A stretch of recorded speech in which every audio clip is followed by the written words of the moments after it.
Senectud. Todo lo relacionado con el adulto mayor y su entorno. Acompáñanos a entender y conocer lo maravilloso del cuerpo humano en esta etapa de su vida. De la mano de especialistas que nos ayudarán a entenderla. Senectud. Bajo la conducción de Enrique Gallardo García. Comenzamos.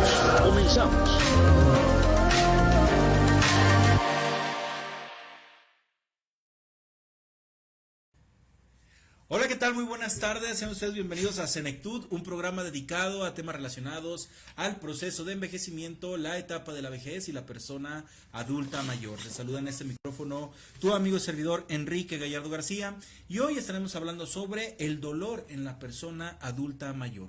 Iniciamos. Saludo con mucho gusto a Yamil Vallejo, que está en la producción de este programa, y recordándote nuestra línea directa WhatsApp que aparece en pantalla, el teléfono 332-540-5737, te lo repito, número 332-540-5737. También déjame decirte que nos puedes seguir a través de nuestros canales oficiales, como lo es Facebook, YouTube, Spotify y también nuestra cuenta de Instagram, que es @senectud_radio.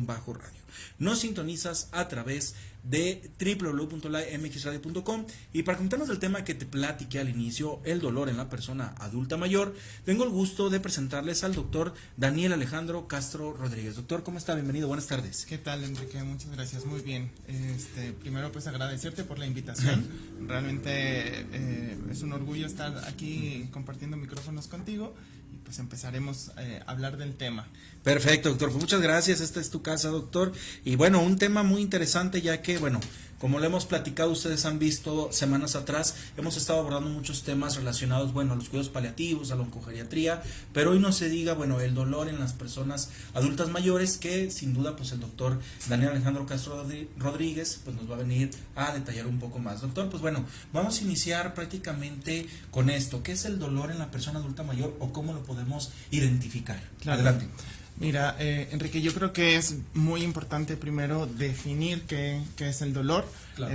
Ya que es un síntoma muy frecuente en las personas. Entonces, la Asociación para el Estudio del Dolor, que tiene siglas en inglés que se llaman IASP, lo define como una experiencia sensorial y emocional desagradable que está asociada a un daño ya sea real o potencial a un tejido, ¿de acuerdo? Bien. Y esto porque es importante definir lo que es el dolor, porque, bueno, hablando un poquito de números, se reporta que aproximadamente el 90% del motivo por el cual una persona acude a consulta, pues es el síntoma del dolor. Claro.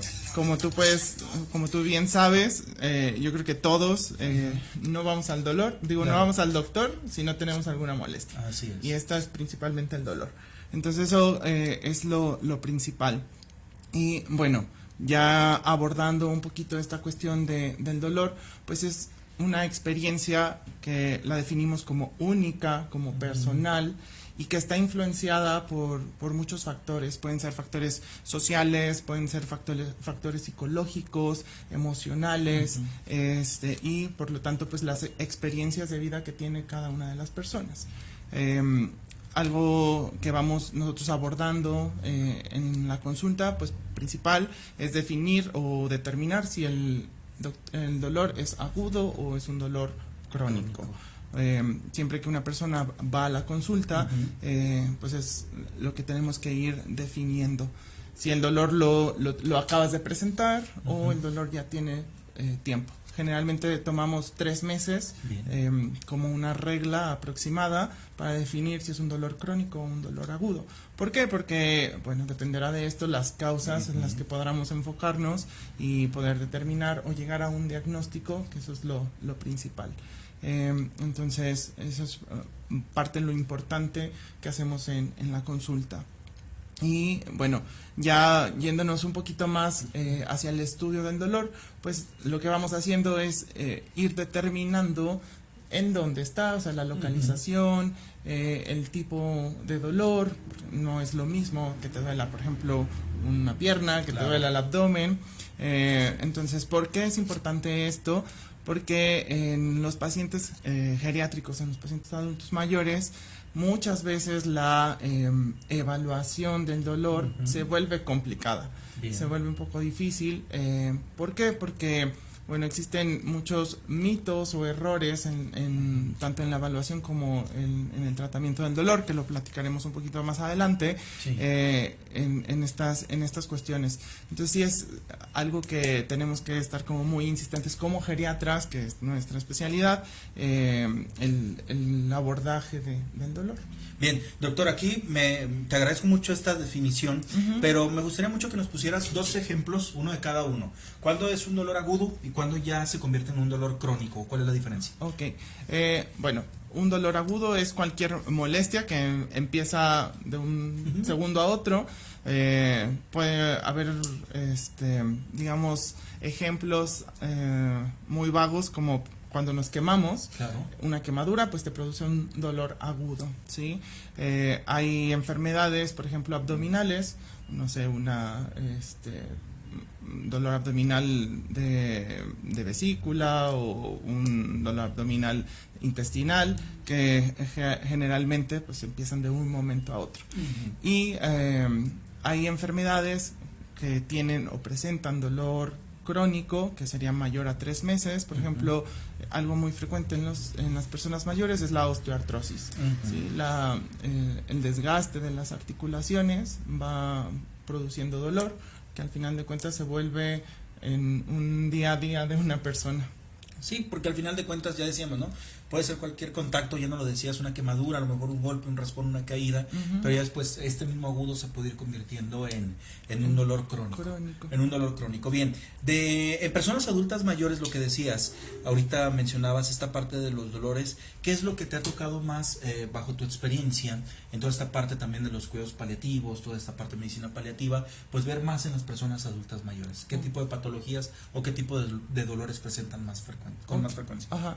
Bueno, aquí es importante primero diferenciar si el dolor es un dolor oncológico o un dolor no oncológico.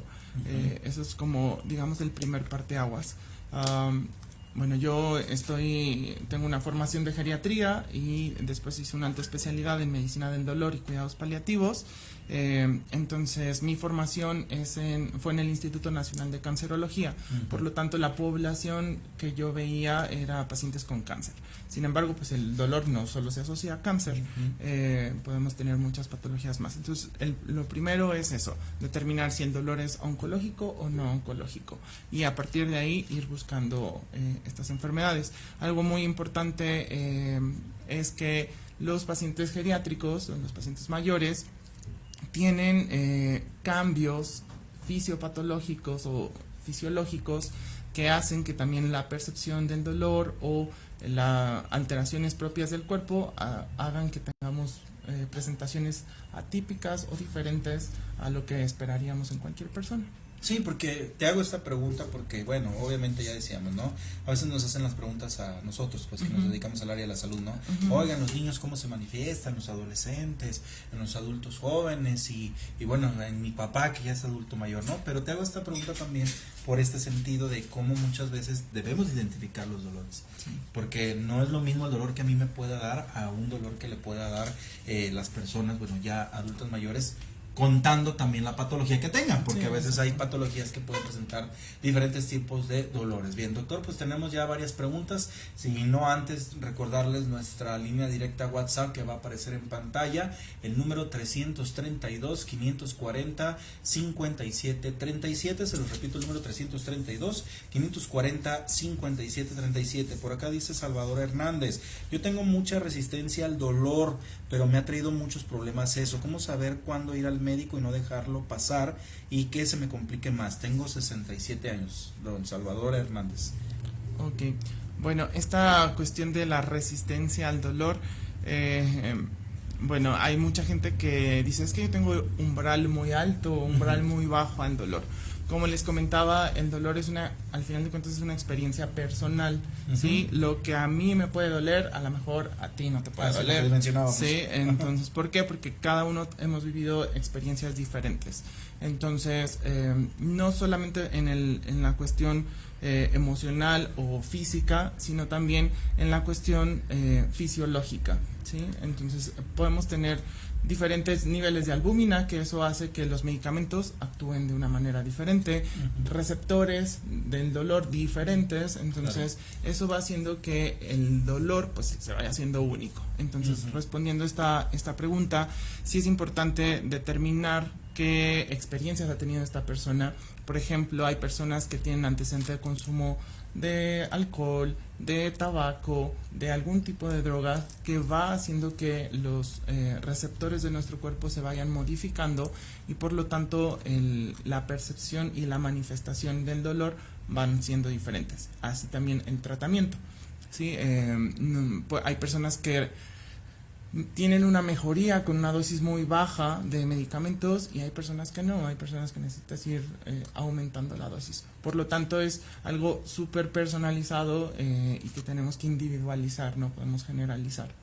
En este caso específico habría que ver de dónde es el dolor, cuánto tiempo tiene, si está asociado, no sé, a algún antecedente quirúrgico, algún antecedente traumático, todas estas cuestiones. Entonces la recomendación pues es acudir a una consulta para hacerlo más personalizado y poder indagar un poquito más en los antecedentes de la persona. Bien, Miriam Sánchez dice cómo sería un buen diagnóstico del dolor si es muy relativo esto. Ok.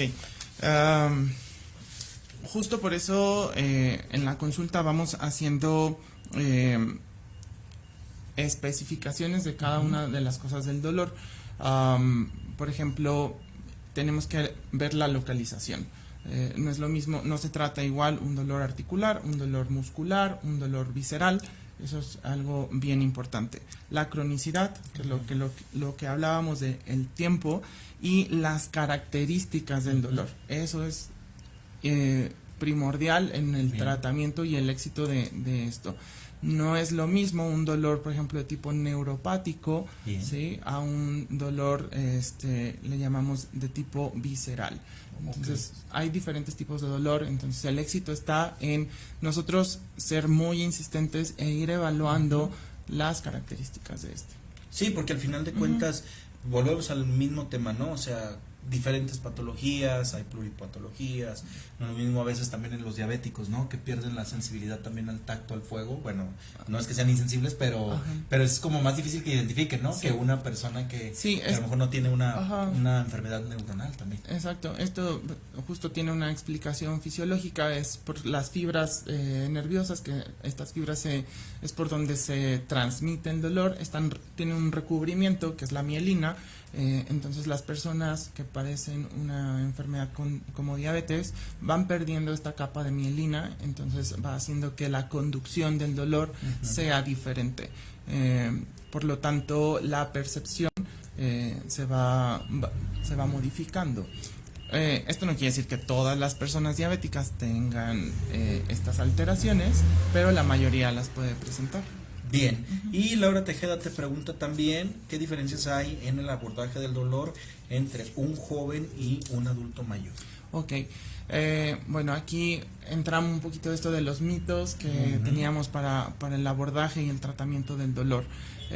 La primera diferencia es que muchas veces los adultos mayores les cuesta mucho trabajo expresarte o darte especificaciones del dolor por varias cuestiones, desde escolaridad, cuestiones socioculturales. Es un poco más difícil que te den especificaciones. Muchas veces tienes que utilizar palabras un poco más coloquiales y tratar de irlos guiando en que te vayan describiendo el dolor. Muchas veces las personas solo te dicen, es que me duele. Sí, pero ¿cómo es el dolor? Pues como dolor. Entonces es un poco complicado. Ahí es la primera diferencia. Es como, ok, yo sé que le duele, ¿sí? Pero dígame qué siente, piquetes, punzadas, ardor, como un morete, ¿sí? O sea, tienes que irles guiando un poquito más. Claro. Otra cosa importante en las personas mayores, muchas pueden tener ya algún deterioro cognitivo. Entonces, el abordaje en este tipo de personas que ya tienen una alteración cognitiva también es un poco diferente en una persona joven. Claro. ¿Sí? Incluso tenemos escalas que nos ayudan a ir identificando el dolor en estas personas que ya tienen una alteración cognitiva. Y la otra es que por esta cuestión cultural, muchas personas mayores creen que el vivir con dolor ya es su día a día. Entonces lo toman como un... pues es que me duele, pero pues como ya rutinario, es ¿no? parte, ¿no? Exacto, parte de mí, parte de mi día. O incluso los familiares me ha tocado decir, pues le duele porque está viejito. Y es como... Exacto. Entonces, desde ahí vamos quitando estos mitos de que obviamente el dolor en ninguna persona es normal. Claro. Doctor, aquí es lo que me gustó mucho esta expresión pues que dices de, tamizajes o escalas de valoración o evaluaciones, como se le conocen, o instrumentos de evaluación. ¿Cuáles son los que se aplican? Porque, bueno, voy a ponerte este ejemplo. Tú llegas a un triage de cualquier clínica, hospital, primer, segundo, tercer nivel de atención, siempre te van a hacer una prueba de tamizaje o una prueba donde te van a decir del dolor. ¿Cuáles son esas pruebas que nos puedes explicar para que también la gente identifique? Porque yo a lo que me ha tocado bajo experiencias que te preguntan, ¿no? Del 1 al 10, ¿qué tanto siente el dolor, no? Y ya de ahí, pues ya ustedes lo van a calificar. Sí, claro. Ok, bueno, primero hay escalas que le llamamos unidimensionales y escalas que le llamamos multidimensionales. Las escalas unidimensionales son las que más comúnmente utilizamos porque son las más fáciles o más rápidas de llevar, que es justo lo que acabas de mencionar, esto de que del 0 al 10, ¿qué tanto te duele? ¿Sí? Aquí habrá que ir viendo, dependiendo la persona, su nivel de escolaridad o conocimiento, incluso llegamos a tener un poco de limitaciones, por ejemplo, visuales o auditivas en las personas mayores, que eso también tenemos que irnos adaptando. Claro. Entonces, estas escalas, tenemos escalas con valor numérico, que es del 0 al 10, tenemos escalas con color, que van de un color, por ejemplo, azul, verde, hasta llegar a un rojo, que es como un máximo. Tenemos unas escalas con unas expresiones faciales, en donde la primer carita pues está sonriendo como si nada, y la última carita pues está con una expresión de llanto, en donde vemos que pues hay un dolor máximo. Tenemos escalas incluso con frutas, por ejemplo, que se pueden utilizar también incluso en los niños, en donde tenemos tamaños de frutas, claro. Y podemos así asociar el hecho de decirle, ok, le duele poquito como el tamaño de una uva, o le duele poquito como o mucho como el tamaño de una sandía, por ejemplo. Claro, que son grandes. Entonces, así podemos asociar el tamaño de algo con la intensidad del dolor. Como te decía, a veces es muy complicado en las personas mayores el que te expresen y te clasifiquen el dolor como es. Y bueno, ya digamos, esas son como las fáciles de aplicar de manera rápida, y ya tenemos otras escalas que son un poco más completas, y ya las utilizamos en la consulta para evaluar de una manera un poco más general la cuestión del dolor.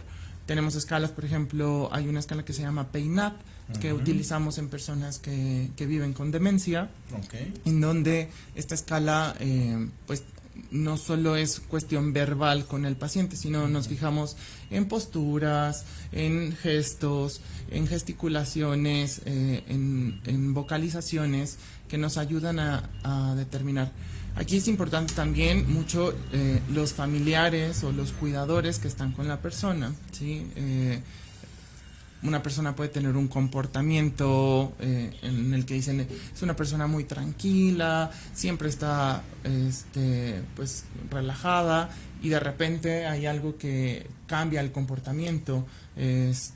Las personas mayores pueden presentarse su malestar con un delirium, que es esta alteración cognitiva en donde se pueden desorientar, claro. Pueden confundir personas, y eso puede ser un síntoma de dolor.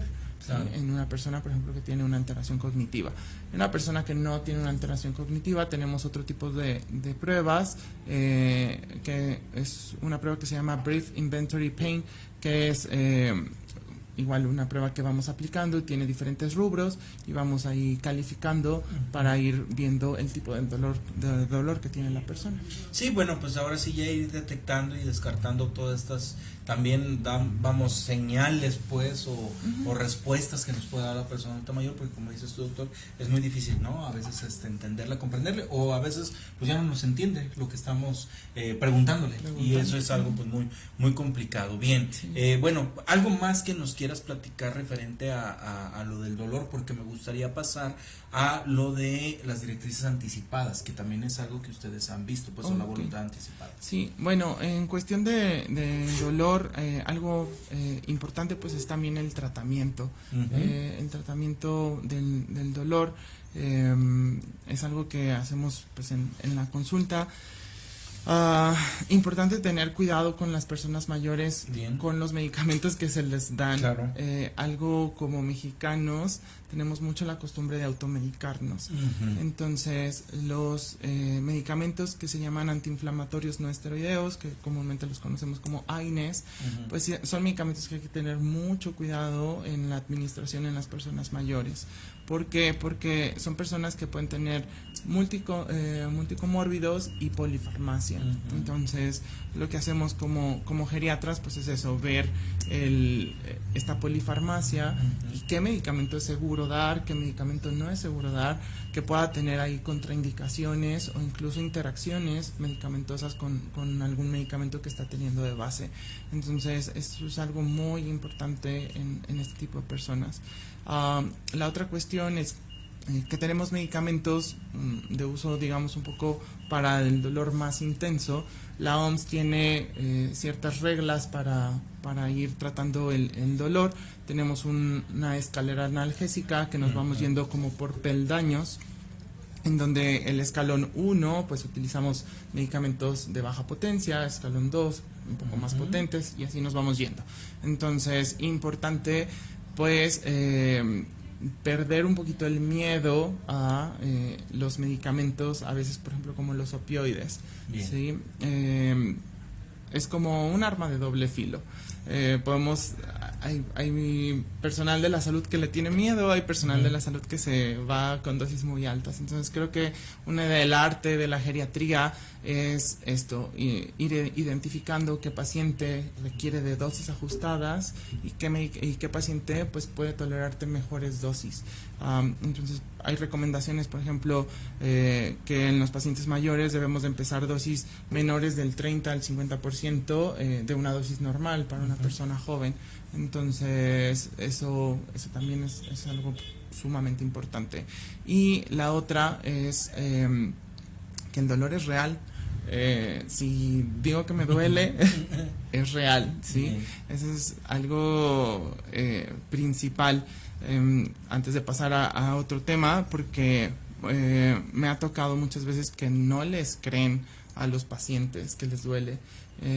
Entonces sí es algo que tenemos que estar como pues pendiente de eso, porque vivir con dolor pues no está bonito. No es padre. Ajá, no es padre. Bien, aquí me gustaría mucho, doctor, rápidamente, bueno, que nos platiques así en estos ejemplos de grupos de fármacos, bueno, los AINES que vienen siendo como el ketorolaco, diclofenaco, antiinflamatorios, exactamente, ¿no? Opioides que, para que la gente ubique pues y se identifique, opioides que viene siendo. Ok, bueno, los AINES son como los medicamentos más comunes que, como acabas de mencionarlos tú, diclofenaco, ketorolaco, ibuprofeno, todos estos medicamentos que entran en esa rama. Los opioides son medicamentos, por ejemplo, como el tramadol, ¿sí? La morfina, el fentanilo, que bueno, ahorita están muy escuchados por todo el mundo gracias a ciertos comerciales, pero bueno, son medicamentos que al final de cuentas tienen ciertas indicaciones, ciertas recomendaciones y bueno, todos los pacientes pueden llegar a necesitarlos y utilizarlos. Entonces, los más comunes, son más escuchados, pues es el tramadol, que como no requiere de una receta especial, la mayoría de los médicos podemos darlo. Importante saber o conocer los efectos adversos que puede llegar a tener este medicamento, sobre todo en las personas mayores, estreñimiento, que siempre que demos un opioide debemos dejar algún laxante para evitar este efecto adverso que puede llegar a tener. Y el otro medicamento que podemos ver más frecuente es la buprenorfina, que es uno de los opioides más seguros en las personas mayores, la buprenorfina. No todo el mundo sabe cómo recetarla o cómo prescribirla, por eso tendrán que acudir con su médico especialista para una buena prescripción, una adecuada receta. Sí, te quería preguntar también, el trabajo en conjunto que tienen ustedes con los demás especialistas, ¿cómo es? Porque también es un trabajo multidisciplinario. Sí, claro. ¿Y cómo va, de la mano? Porque me imagino que a veces, puede llegar a que la misma persona adulta mayor tenga un cuadro clínico donde se ha atendido hasta por 3 o más especialistas. ¿Cómo es ahí, doctor? Sí, creo que el trabajo, ahorita está más en boga transdisciplinario, en donde la comunicación es mucho más cercana con el resto de personas de la salud. Es muy, muy importante, y más en las personas mayores. Los equipos siempre tienen que estar conformados por un psicólogo o psicóloga, o por el área de psicología, por el área de nutrición, enfermería, gerontología, que son muy importantes en el aspecto general de una persona mayor. Y la relación ya con otras especialidades pues es muy importante, porque suele ser que las personas mayores pues tienen el cardiólogo, el nefrólogo, el endocrinólogo. Entonces creo que la labor como geriatras es ser un mediador en esta cuestión, tratando de unificar opiniones de todos por el bien del paciente, y tratar de llevar como de una manera más armoniosa el tratamiento de una persona. Así es, sí, pero al final de cuentas, es algo que ya hemos abordado aquí de Polifarmacia, pero que al final de cuentas, ustedes, queridos radioescuchas que están siguiendo en tu radio, pues estén conscientes de no automedicarse, por favor, consulten a los especialistas y por favor, recuerden, el preguntarle a Alexa, Lucía, la inteligencia artificial, también es un arma de 2 filos. Yo no estoy en contra de eso, pero a veces ya me ha tocado experimentar que le preguntas algo y son temas desactualizados, o sea, es como a lo primero que te mandan. Sí, claro. Entonces, para eso estamos nosotros los que nos hemos estado dedicando a informar, a actualizarnos y a tener un conocimiento ahora sí previo para poderles transmitir la información más verídica. Bien, doctor, decíamos, platícanos nada más rápidamente, bajo tu experiencia también, lo que nos platicabas previamente antes del programa, de la voluntad anticipada, las directrices anticipadas. ¿Qué te ha tocado bajo tu experiencia ver ya que hay personas que se acercan contigo y te digan, ¿sabe qué? Yo ya hice mi voluntad anticipada, no sé qué es, ¿qué nos puedes platicar al respecto? Sí, ok, este es un tema que nos daría para hablar muchísimo. Las directrices anticipadas es, digamos, como un testamento para lo que yo quiero al final de mi vida. Es un tema, digamos, extenso en el aspecto de que no todas las personas estamos listas o están listas para hablar de la muerte, ¿sí? Sigue siendo un tema muy tabú en nuestra sociedad, un tema a veces complicado. Entonces, este documento es un documento legal que nos ayuda a poder determinar qué es lo que sí quiero y qué es lo que no quiero, de una manera en la que yo, en un estado de conciencia plena, pueda determinar o decidir, ¿sí? Si yo quiero, por ejemplo, acciones invasivas, por ejemplo, una intubación, o si yo deseo reanimación cardiopulmonar, estas cuestiones que se pueden ir definiendo en esta voluntad anticipada. Yo vengo de una formación en el Instituto Nacional de Cancerología, en donde estos pacientes tienen la ventaja por medio del instituto de tener una voluntad anticipada. Es un documento que sale foliado, ¿sí? Y es totalmente legal. De esta manera, el paciente puede llegar a evitar conflictos familiares. Es un ejemplo así de la vida diaria en el que un paciente mayor tiene 12, 15 hijos y 7 dicen una cosa y 6 dicen otra. Entonces esto nos ayuda también de una manera a que la persona que hace su voluntad anticipada se respeten sus decisiones al final de la vida. Es un documento que, bueno, poco a poco se ha ido trabajando de manera que se legalice en todo el país. Lamentablemente no está de una manera accesible, gratuita en todos los estados. Todavía hay algunos estados que no lo tienen, pero una persona lo puede hacer mediante un notario legal. Solo pues que obviamente tiene un costo y lo puede dejar así como un testamento. Es importante pues el recalcar esto, pues que muchas veces no es fácil decidirlo, y también que es un documento revocable, pues, o sea, si yo digo no quiero esto, pero ya después digo no, siempre sí, no es que ya tenga yo un documento y así va a ser, ¿no? Claro. O sea, se puede revocar ese documento. Claro, sí, porque al final de cuentas, bueno, hay ocasiones en que la gente ahorita puede decidir una cosa, pero al final de cuentas, pues siempre ya se echa para atrás. Pero bueno, respetando todas sus ideas, sus preferencias, y que al final de cuentas, preferencias me refiero religiosas, en esto que a veces, muchas veces es donde un poquito más se detiene, ¿no? Sí. Donde más se detiene, pero bueno, recuerden, y yo siempre lo he dicho, estamos en México, un país libre, soberano, y que se respeta pues la libertad de expresión, Sí, y claro. somos un país donde, pues bueno, no es como a diferencia de los países allá de Qatar y todos esos que están por imposición, o Claro, sea, que ya sí. tienen Y su principal. aquí lo que ley. se busca, Enrique, principalmente como paliativistas, pues es la calidad de vida de la persona. O sea, al hecho de yo tener una enfermedad y poder decir, yo no quiero esto al final de mi vida, es tratar de respetar su autonomía y tener la calidad de vida que yo quisiera. ¿Sí? Si yo quiero estar en mi casa, con mis cosas, con mi familia, y no quiero ir a un hospital, bueno, tratar de respetar esta cuestión. Claro. Digo, es un tema a veces muy polémico, Sí, también. pero al final de cuentas se trata de esto, de la autonomía de cada uno. Bajo tu experiencia, ¿te ha tocado atender ya pacientes que tienen voluntad anticipada? Sí. ¿Y sí, sí. cómo los has visto? ¿Cómo se sienten? Eh, Con la familia, ¿cómo te ha tocado también que te pregunten, oiga, qué dijo? ¿O qué Sí. te ha tocado? Creo que, bueno, experiencias hay de todas, sí, tanto buenas como malas. Ahí me ha tocado de experiencias malas que la persona tiene su voluntad anticipada, dice yo no quiero esto, o sea, yo no quiero intubación, yo no quiero maniobras, yo no quiero ir al hospital.